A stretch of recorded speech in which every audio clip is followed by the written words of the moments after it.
ನಮಸ್ತೆ ಸ್ನೇಹಿತರೆ, ಇವತ್ತು ನಾವು 5ನೆಯ ತರಗತಿಯ ಪರಿಸರ ಅಧ್ಯಯನದಲ್ಲಿ ಅಭ್ಯಾಸವನ್ನು ಮಾಡ್ತಾ ಹೋಗುವ. ಮೊದಲಿಗೆ ಮೊದಲ ಪಾಠ ಜೀವ ಪ್ರಪಂಚ. ಜೀವ ಪ್ರಪಂಚದಲ್ಲಿ ನಾವು ಓದ್ಕೊಳ್ಬೇಕಾಗಿರುವಂಥದ್ದು ಹಾಗೆ ಮಾಡಬೇಕಾಗಿರುವಂಥ ಕೆಲವೊಂದು ಚಟುವಟಿಕೆಗಳಿದೆ. ಮೊದಲಿಗೆ ಪರಿಸರ ಎಂದರೇನು ಅಂತ ತಿಳ್ಕೊಳ್ಳೋಣ. ಪರಿಸರ ಅಂದರೆ ಏನು? ಪರಿಸರ ಅಂತ ಹೇಳಿದರೆ ನಮ್ಮ ಸುತ್ತಮುತ್ತಲೂ ಕಂಡುಬರುವಂತಹ ಎಲ್ಲ ರೀತಿಯಂತಹ ಅಂಶಗಳೇ ಪರಿಸರ. ನಮ್ಮ ಸುತ್ತಮುತ್ತಲೂ ಕಂಡುಬರುವಂತಹ ಎಲ್ಲ ಅಂಶಗಳು ಪರಿಸರ ಆಗ್ತದೆ. ಆ ಪರಿಸರದಲ್ಲಿ ಯಾವುದೆಲ್ಲ ಇದೆ?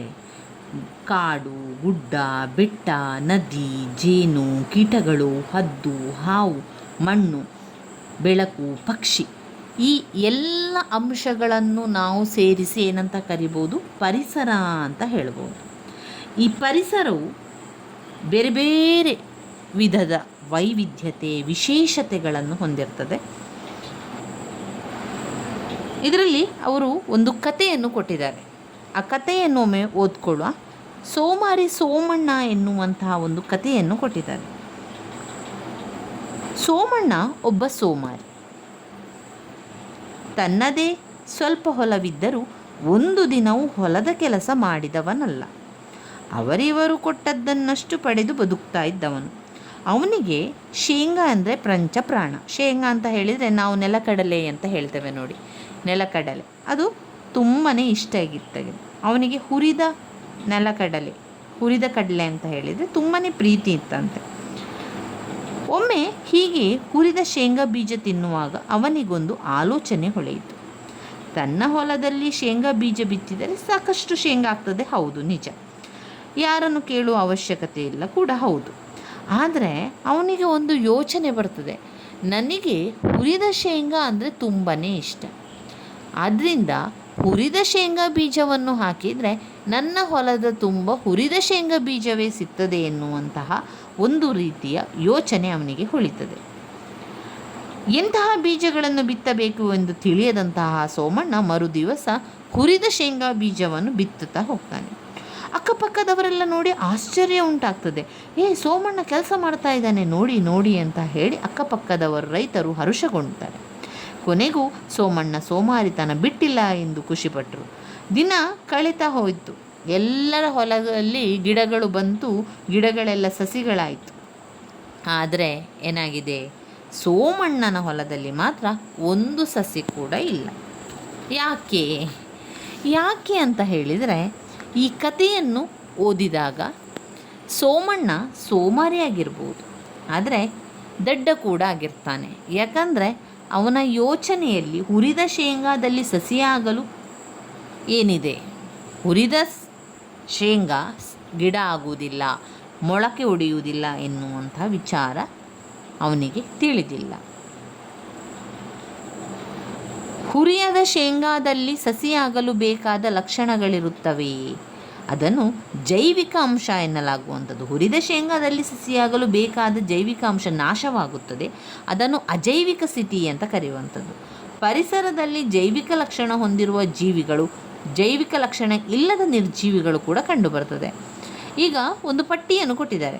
ಅದರಲ್ಲಿ ಪರಿಸರದಲ್ಲಿರುವ ಕೆಲವು ಅಂಶಗಳನ್ನು ಹಾಗೂ ಅವುಗಳ ಮುಂದೆ ಕೆಲವು ಲಕ್ಷಣಗಳನ್ನು ನೀಡಿದ್ದಾರೆ. ಗಮನವಿಟ್ಟು ನೋಡಿ. ಪ್ರತಿಯೊಂದು ಅಂಶಗಳಲ್ಲಿ ಅದರ ಮುಂದೆ ಸೂಚಿಸಿದ ಲಕ್ಷಣಗಳನ್ನು ನಾವು ಬರೆಯುವಂಥದ್ದು, ಗುರುತನ್ನು ಹಾಕಬೇಕು. ಆ ಲಕ್ಷಣಗಳು ಕಂಡು ಬಾರದಿದ್ದರೆ ಅದಕ್ಕೆ ಎಕ್ಸ್ ಎನ್ನುವಂಥ ಗುರುತನ್ನು ಹಾಕಬೇಕು. ಸರಿ ಎನ್ನುವಂಥದ್ದು ಲಕ್ಷಣಗಳು ಕಂಡು ಬಂದರೆ ನಾವು ಸರಿ ಅಂತ ಗುರುತನ್ನು ಹಾಕ್ಕೊಳ್ಳುವಂಥದ್ದು. ಲಕ್ಷಣಗಳು, ಪರಿಸರದ ಅಂಶಗಳು ಇಲ್ಲಿ ಇಲಿ, ಮಾವಿನ ಮರ, ಇಟ್ಟಿಗೆ, ಗಡಿಯಾರ, ಚಿಟ್ಟೆ, ಮನುಷ್ಯ, ಕಪ್ಪೆ, ಕಾಗದ, ಮೊಬೈಲ್. ಇದರ ಬೆಳವಣಿಗೆಯನ್ನು ನಾವು ನೋಡಿದರೆ ಇಲಿ ಬೆಳವಣಿಗೆ ಆಗ್ತದೆ, ಆಹಾರ ಸೇವನೆ ಮಾಡ್ತದೆ, ಅದಕ್ಕೆ ಚಲನೆ ಇದೆ, ಅದಕ್ಕೆ ಉಸಿರಾಟ ಇದೆ, ವಿಸರ್ಜನೆ ಮಾಡ್ತದೆ, ಪ್ರಚೋದನೆಗೆ ಪ್ರತಿಕ್ರಿಯೆ ಮಾಡ್ತದೆ, ಹಾಗೆಯೇ ಸಂತಾನೋತ್ಪತ್ತಿಯನ್ನು ಕೂಡ ಮಾಡ್ತದೆ. ಮಾವಿನ ಮರ ಮಾಡ್ತದ? ಮಾವಿನ ಮರ ಕೂಡ ಸಂತಾನೋತ್ಪತ್ತಿ ಮಾಡ್ತದೆ, ಆದರೆ ಚಲನೆ ಮಾತ್ರ ಇಲ್ಲ ಅದಕ್ಕೆ. ಮತ್ತು ಉಳಿದದೆಲ್ಲವೂ ಕೂಡ ಮಾವಿನ ಮರ ಮಾಡ್ತದೆ. ಇಟ್ಟಿಗೆ ಏನೂ ಕೂಡ ಇಲ್ಲ, ಅದಕ್ಕೆ ಚಲನೆ ಇಲ್ಲ, ಉಸಿರಾಟ ಇಲ್ಲ, ಆಹಾರ ಸೇವನೆ ಇಲ್ಲ, ಬೆಳವಣಿಗೆ ಇಲ್ಲ, ಪ್ರಚೋದನೆ ಪ್ರಕ್ರಿಯೆ ಇಲ್ಲ, ಸಂತಾನೋತ್ಪತ್ತಿ ಕೂಡ ಅದಕ್ಕೆ ಇಲ್ಲ. ಇಟ್ಟಿಗೆ, ಗಡಿಯಾರ, ಆಮೇಲೆ ಕಾಗದ, ಮೊಬೈಲ್, ಯಾಕೆ ಇಲ್ಲ ಅಂತ ಹೇಳಿದರೆ, ನಿರ್ಜೀವ ವಸ್ತುಗಳಿಗೆ ಯಾವುದೇ ರೀತಿಯ ಬೆಳವಣಿಗೆ ಆಗಲಿ, ಆಹಾರ ಸೇವನೆ ಆಗಲಿ, ಚಲನೆ ಆಗಲಿ, ಉಸಿರಾಟ ಆಗಲಿ, ವಿಸರ್ಜನೆ ಆಗಲಿ, ಪ್ರಚೋದನೆ ಪ್ರಕ್ರಿಯೆ ಆಗಲಿ, ಸಂತಾನೋತ್ಪತ್ತಿ ಕೂಡ ಆಗುವುದಿಲ್ಲ. ಇದು ನಿರ್ಜೀವ ವಸ್ತುಗಳು. ಯಾರು ಜೀವ ಇರುವ ವಸ್ತುಗಳಿರ್ತದೋ ನೋಡಿ, ಅವುಗಳಲ್ಲಿ ಈ ಎಲ್ಲ ಬದಲಾವಣೆಗಳಾಗ್ತದೆ. ಅಂದರೆ ಜೀವ ಜಗತ್ತಿನಲ್ಲಿ ವೈಶಿಷ್ಟ್ಯವನ್ನು ಹೊಂದಿರುವಂಥ ಈ ಜೀವ ಜಗತ್ತಿನಲ್ಲಿ ಜೀವಿಗಳೆಲ್ಲ ಬೇರೆ ಬೇರೆ ಕೆಲಸ ಕಾರ್ಯಗಳನ್ನು ಮಾಡ್ತದೆ, ನಿರ್ಜೀವಿಗಳು ಇದು ಯಾವುದೂ ಕೂಡ ಇಲ್ಲ ಎನ್ನುವಂಥ ಸಂದೇಶ ಇದರಲ್ಲಿ ನಮಗೆ ಕೊಡ್ತದೆ. ಇನ್ನು ಪರಿಸರದಲ್ಲಿ ಕಂಡುಬರುವ ಕೆಲವು ಅಂಶಗಳನ್ನು ಅವುಗಳ ಜೀವಿಗಳ ಮತ್ತು ನಿರ್ಜೀವ ವಸ್ತುಗಳಾಗಿ ಗುರುತಿಸಿ ಸರಿಯಾದ ಆಯ್ಕೆಯ ಮುಂದೆ ಗುರುತನ್ನು ಹಾಕ್ಕೊಳ್ಳುವಂಥದ್ದು. ಪಕ್ಷಿ ಅದು ಜೀವಿ, ಬಲೂನ್ ನಿರ್ಜೀವಿ, ನೀರು ನಿರ್ಜೀವಿ, ಮಾವಿನ ಮರ ಅದಕ್ಕೆ ಜೀವ ಇದೆ, ಬಂಡಿ ನಿರ್ಜೀವಿ, ಪೆನ್ನು ನಿರ್ಜೀವಿ ವಸ್ತುಗಳಾಗಿರ್ತದೆ. ನೀವು ನೋಡಿರುವ ಇತರ ಜೀವಿ ಮತ್ತು ನಿರ್ಜೀವ ವಸ್ತುಗಳನ್ನು ಪಟ್ಟಿ ಮಾಡಿ ಎನ್ನುವಂಥದ್ದು ಇದು ಮಕ್ಕಳಲ್ಲಿ ಮಾಡಿಸುವಂತಹ ಚಟುವಟಿಕೆಯಾಗಿದೆ. ಮಕ್ಕಳಲ್ಲಿ ಹೇಳಬೇಕಾಗಿರುವಂಥದ್ದು, ಜೀವ ಇರುವಂಥ ವಸ್ತುಗಳನ್ನು ಒಂದು ಪುಸ್ತಕದಲ್ಲಿ ನೀವು ಪಟ್ಟಿಯನ್ನು ಮಾಡಬೇಕು. ಮತ್ತೊಂದು ಪುಟದಲ್ಲಿ ನಿರ್ಜೀವ ವಸ್ತುಗಳು ಯಾವುದೆಲ್ಲ ಇದೆ, ನಿಮಗೆ ಗೊತ್ತಿರುವಂಥ ನಿರ್ಜೀವ ವಸ್ತುಗಳು ಯಾವುದಿದೆ ಅದನ್ನೆಲ್ಲವನ್ನು ಕೂಡ ಮತ್ತೊಂದು ಪುಟದಲ್ಲಿ ಗುರುತನ್ನು ಹಾಕ್ಕೊಳ್ಳುವಂಥದ್ದು, ಅಥವಾ ನೀವು ಬರೆದುಕೊಂಡು ಬರುವಂಥದ್ದು, ನೆನಪಿಗೆ ಬಂದಿರುವಂತಹ ಯಾವುದೇ ರೀತಿಯ ವಿಷಯಗಳನ್ನು, ವಸ್ತುಗಳನ್ನು, ಪ್ರಾಣಿಗಳ ಹೆಸರುಗಳನ್ನು ಬರಿತಾ ಹೋಗುವಂಥದ್ದು. ಇದರಲ್ಲಿ ಮೊದಲನೇದಾಗಿ ಜೀವಿಗಳು ಜೀವಕೋಶಗಳಿಂದಾಗಿದೆ, ಜೀವಿಗಳು ಡ್ಯಾಶ್ರಿಂದಾಗಿದೆ ಎನ್ನುವಂಥ ಪ್ರಶ್ನೆ ಕೊಡ್ಬೋದು. ಇಲ್ಲಿ ಜೀವಿಗಳು ಜೀವಕೋಶಗಳಿಂದಾಗಿದೆ. ಈ ಚಿತ್ರದಲ್ಲಿ ನೀವು ಗಮನಿಸಿದರೆ ಇವು ಸಸ್ಯ ಮತ್ತು ಪ್ರಾಣಿಗಳ ಜೀವಕೋಶಗಳು. ಮನೆ ಕಟ್ಟುವುದನ್ನು ನೀನು ಗಮನಿಸಿದರೆ ಇಟ್ಟಿಗೆ, ಸಿಮೆಂಟ್, ನೀರು, ಕಬ್ಬಿಣ ಇದೆಲ್ಲವನ್ನು ಕೂಡ ಜೋಡಿಸಿದರೆ ಮಾತ್ರ ನಮಗೆ ಮನೆ ಆಗ್ತದಲ್ವ. ಅದೇ ರೀತಿ ಈ ಜೀವಿಗಳು ಆಗಬೇಕು ಅಂತಾರೆ ಅಥವಾ ಪ್ರಾಣಿಗಳು ಆಗಬೇಕು ಅಂತ ಹೇಳಿದರೆ ಜೀವಕೋಶಗಳಿಂದ ಆಗ್ತದೆ. ಜೀವಕೋಶಗಳ ಬಗೆಗಿನ ಹೆಚ್ಚಿನ ಮಾಹಿತಿಯನ್ನು ನಾವು ಮುಂದಿನ ತರಗತಿಯಲ್ಲಿ ಕೂಡ ತಿಳ್ಕೊಳ್ಳಿಕ್ಕೆ ಇದ್ದೇವೆ. ಜೀವಕೋಶ. ಇನ್ನು 2ನೇ ಪಾಯಿಂಟ್ನಲ್ಲಿ ಜೀವಿಗಳು ಉಸಿರಾಡುತ್ತದೆ. ಏನು ಮಾಡ್ತದೆ? ಜೀವಿಗಳು ಉಸಿರಾಡ್ತದೆ ಎನ್ನುವಂಥದ್ದು ಹೌದು. ಪ್ರತಿಯೊಂದು ಜೀವಿಗೂ ಕೂಡ ಶ್ವಾಸಕೋಶ ಇದೆ. ಪ್ರಾಣಿಗಳು ಉಸಿರಾಡಲು ಬಳಸುವಂಥ ವಿಶೇಷ ಅಂಗ ಯಾವುದು? ಅದು ಶ್ವಾಸಕೋಶ. ಶ್ವಾಸಕೋಶ ಪ್ರಾಣಿಗಳು ಉಸಿರಾಡಲಿರುವ ವಿಶೇಷ ಅಂಗ. ಅಂದರೆ ನಮಗೆ ಕೂಡ ವಿಶೇಷ ಅಂಗ ಉಸಿರಾಡಲಿಕ್ಕಿರುವಂಥ ಶ್ವಾಸಕೋಶ. ಅಂಗ ಅಂತ ಕೇಳಿದ್ದಾರೆ, ಅದರಿಂದ ನಾವು ಇಲ್ಲಿ ಶ್ವಾಸಕೋಶ ಅಂತ ತಗೊಳ್ಳುವಂಥದ್ದು. ಜೀವಿಗಳು ಉಸಿರಾಡುತ್ತದೆ. ಹೌದು, ಜೀವಿಗಳು ಉಸಿರಾಡುತ್ತದೆ, ಜೀವಿಗಳು ಚಲಿಸುತ್ತದೆ, ಜೀವಿಗಳು ಸಂತಾನೋತ್ಪತ್ತಿ ಮಾಡುತ್ತದೆ, ಜೀವಿಗಳು ಚಲನೆ ಮಾಡ್ತದೆ. ಇದೆಲ್ಲ ಕೂಡ ಜೀವಿಗಳಲ್ಲಿರುವಂತಹ ಒಂದು ಕ್ರಿಯೆ. ಜೀವಿಗಳು ಉಸಿರಾಡುವಾಗ ವಾಯುವಿನಲ್ಲಿರುವಂತಹ ಆಕ್ಸಿಜನ್ ಅನಿಲವನ್ನು ತೆಗೆದುಕೊಂಡು ಕಾರ್ಬನ್ ಡೈಆಕ್ಸೈಡ್ ಅನಿಲವನ್ನು ಹೊರಬಿಡುತ್ತದೆ.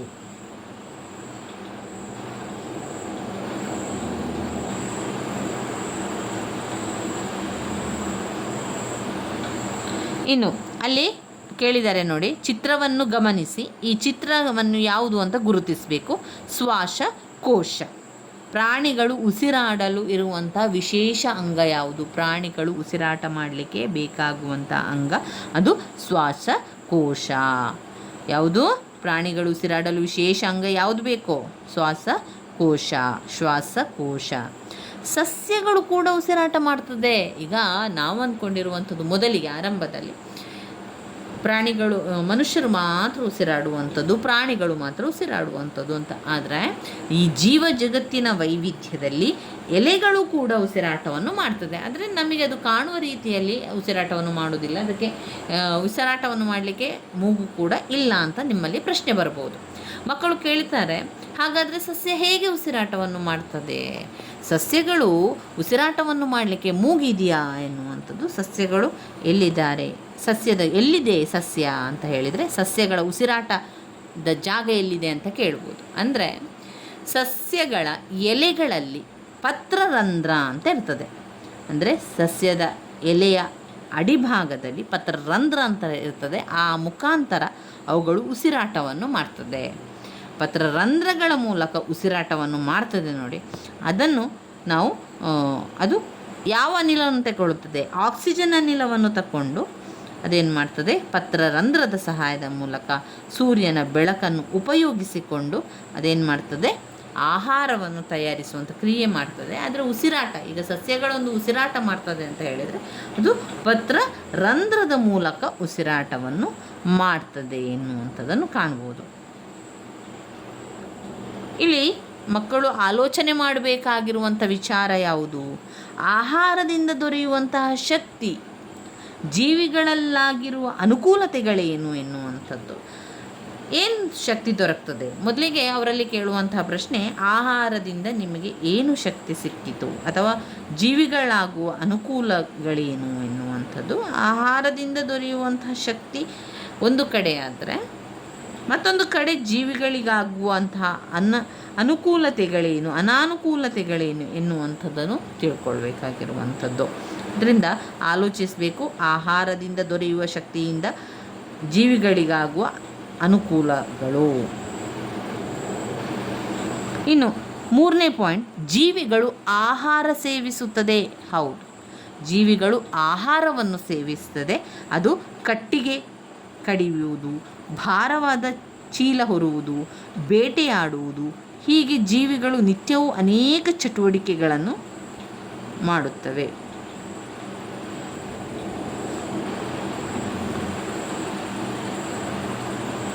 ಜೀವಿಗಳು ಆಹಾರವನ್ನು ಸೇವಿಸ್ತದೆ. ಅವರವರ ಜೀವಿಗಳಿಗೆ ತಕ್ಕಂತೆ ಅದು ಆಹಾರವನ್ನು ತಗೊಳ್ಳುವಂಥದ್ದು. ಇನ್ನು ಇಲ್ಲಿ ಬಂದಿರುವಂತಹ ಒಂದು ಚಟುವಟಿಕೆ ನೋಡುವ. ಇಲ್ಲಿ ಕೆಳಗೆ ಕೆಲವು ಜೀವಿಗಳ ಹೆಸರನ್ನು ಕೊಟ್ಟು ನಾವು ಕೆಲಸ ಮಾಡಲು ಈ ಜೀವಿಗಳು ಸಹಾಯ ಮಾಡುತ್ತದೆ. ಅವುಗಳು ಮಾಡುವ ಪ್ರಮುಖ ಸಹಾಯವನ್ನು ಇಲ್ಲಿ ಬರೆಯುವಂಥದ್ದು. ಪ್ರಮುಖ ಸಹಾಯ ಜೀವಿಗಳು ಅಂತ ಬಂದಾಗ ಆನೆ, ಎತ್ತು, ನಾಯಿ. ಆನೆ ಭಾರವನ್ನು ಹೊರಲು ಸಹಾಯ ಮಾಡ್ತದೆ. ಎತ್ತು ಗದ್ದೆಗಳನ್ನು ಉಳುಮೆ ಮಾಡಲು ಸಹಾಯ ಮಾಡ್ತದೆ. ನಾಯಿ ಮನೆಯನ್ನು ಕಾಯಲು ಸಹಾಯ ಮಾಡ್ತದೆ. ಈ ಎಲ್ಲ ಕೆಲಸಗಳನ್ನು ಮಾಡಲು ಜೀವಿಗಳಿಗೆ ಶಕ್ತಿ ಬೇಕು. ಜೀವಿಗಳು ತಮಗೆ ಬೇಕಾದ ಶಕ್ತಿಯನ್ನು ಆಹಾರದ ಮೂಲಕ ಪಡೆಯುತ್ತದೆ.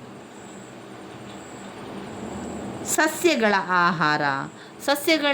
ಆಹಾರ ತಯಾರಿಕೆ, ಪ್ರಾಣಿಗಳ ಆಹಾರ, ಅದಾದ ಮೇಲೆ ಜೀವಿಗಳು ಚಲಿಸುತ್ತದೆ. ಈ ಎಲ್ಲ ವಿಚಾರಗಳನ್ನು ನಾವು ಮುಂದಿನ ವಿಡಿಯೋದಲ್ಲಿ ತಿಳಿತಾ ಹೋಗುವ. ಮುಂದಿನ ವಿಡಿಯೋದಲ್ಲಿ ಸಸ್ಯಗಳ ಆಹಾರದ ಬಗ್ಗೆ ತಿಳ್ಕೊಳ್ಳುವ, ದ್ಯುತಿಸಂಶ್ಲೇಷಣೆ ಕ್ರಿಯೆಯ ಬಗ್ಗೆ ತಿಳ್ಕೊಳ್ಳುವ. ಇದೆಲ್ಲ ಕೂಡ ಮುಂದಿನ ವಿಡಿಯೋದಲ್ಲಿ ತಿಳ್ಕೊಳ್ತಾ ಹೋಗುವ ಸ್ನೇಹಿತರೆ. ನನ್ನ ವೀಡಿಯೋಸ್ ಎಲ್ಲ ನಿಮಗೆ ಇಷ್ಟ ಆಗಿದ್ದರೆ ಲೈಕ್ ಕೊಡಿ, ಶೇರ್ ಮಾಡಿ, ಸಬ್ಸ್ಕ್ರೈಬ್ ಮಾಡಲಿಕ್ಕೆ ಮರಿಬೇಡಿ. ಧನ್ಯವಾದಗಳು.